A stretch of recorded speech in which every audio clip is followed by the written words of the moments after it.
ამერიკის შეერთებული შტატების სამხედრო ძალები აქტიური მოდერნიზაციის პროცესს გადიან.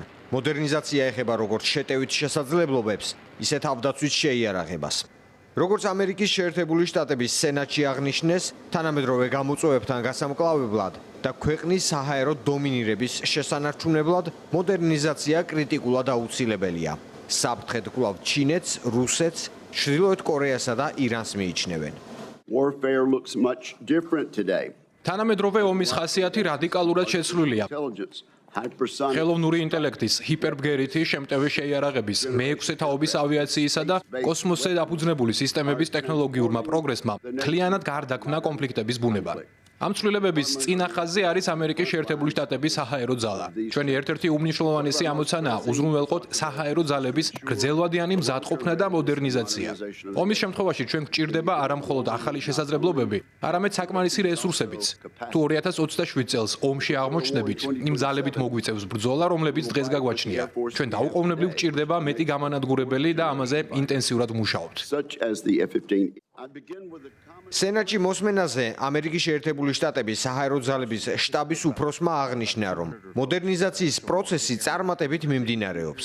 ასევე აქტიურად გრძელდება თანამედროვე შემდეგი თაობის გამანადგურებელი თვითმფრინავის F-47-ის პლატფორმის განვითარება. ამერიკის შეერთებული შტატების საჰაერო ძალები მუშაობენ სტრატეგიული ბომბდამშენების B-52-ების საავიაციო ფლოტის განვითარებაზეც, რომელიც ქვეყნის სტრატეგიული შეკავების ქვაკუთხედია.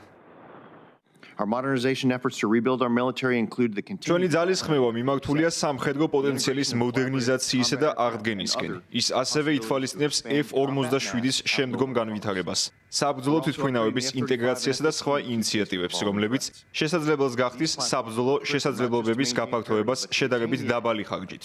პარალელურად მიმდინარეობს F-35-ისა და F-15-ის გაუმჯობესება, რათა ეფექტიანად გაუმკლავენ მზარდ საფრთხეებს. ეს პლატფორმები მნიშვნელოვანია არა მხოლოდ ძალთა ბალანსის, არამედ ჩვენი მებრძოლებისათვის უპირატესობის შესანარჩუნებლადაც. ამერიკულ ავიაციას მსოფლიოში მუდამ გამორჩეული ადგილი ეკავა. თუმცა როგორც სენატში მოსმენაზე გახდა ცნობილი, ქვეყნის თავდაცვის დეპარტამენტი კოსმოსურ ძალებსაც ავითარებს. თანამედროვე გამოწვევებზე საპასუხოდ სატელიტური მხარდაჭერა უმნიშვნელოვანესია. ამიტომ სწორედ ორბიტალური თანამგზავრების უსაფრთხოებაზე გაამახვილეს ყურადღება ამერიკის შეერთებული შტატების სენატში. ბოლოს 3 წელიწადში კოსმოსურ ძალებს დაეკისრათ ახალი ამოცანების შესრულება. ეს ამოცანებია მოძრავი სამიზნეების იდენტიფიცირება ხმელსა და ჰაერში, ასევე ახალი კოსმოსური კონტროლის შესაძლებლობების დამატება. პასუხისმგებლობა გაიზარდა მოდელირებისა და სიმულაციის, ძალების დიზაინისა და ანალიტიკის სფეროში. სახმელეთო კოსმოსური ბაზებიდან გაშვების ტემპი 3-ჯერ გაიზარდა. ქვეყნის დაცვა გულისხმობს თავდაპირველად იმ სატელიტების დაცვას, რომლებიც სისტემისათვისაა გაუცილებელი. წარმატების მისაღწევად საჭიროა ჩვენი შესაძლებლობები დავიცვათ, მოწინააღმდეგე კი შევზღუდოთ კოსმოსში და ჩვენ სწორედ ამას ვაკეთებთ. ამ დროს კი დონალდ ტრამპმა საზოგადოებას სარაკეტო თავდაცვის ინოვაციური კონცეფცია, ოქროს გუმბათი წარუდგინა. წინასაარჩევნო დაპირებები ტრამპისთვის მნიშვნელოვანია.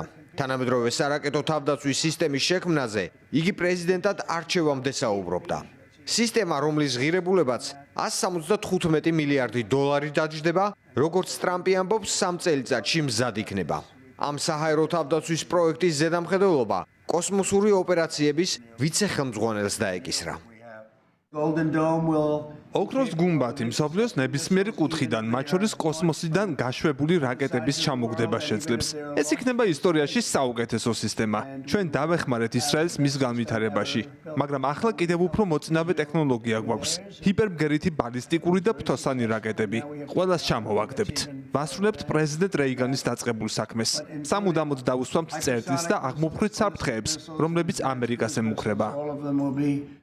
ამერიკის შეერთებული შტატები აძლიერებს ავიაციას, კოსმოსურ შესაძლებლობებსა და სარაკეტო თავდაცვას. როგორც სენატში აღნიშნეს, გაიზრდება სამხედრო მოსამსახურეთა მხარდაჭერის პროგრამებიც. გენერალმა ოლვინმა სენატში გამოსვლისას განაცხადა, ეროვნული უსაფრთხოების დასაცავად ამერიკის შეერთებულმა შტატებმა უნდა შეინარჩუნოს საჰაერო უპირატესობა. გიორგი თუხარელი, ევრონიუს ჯორჯია.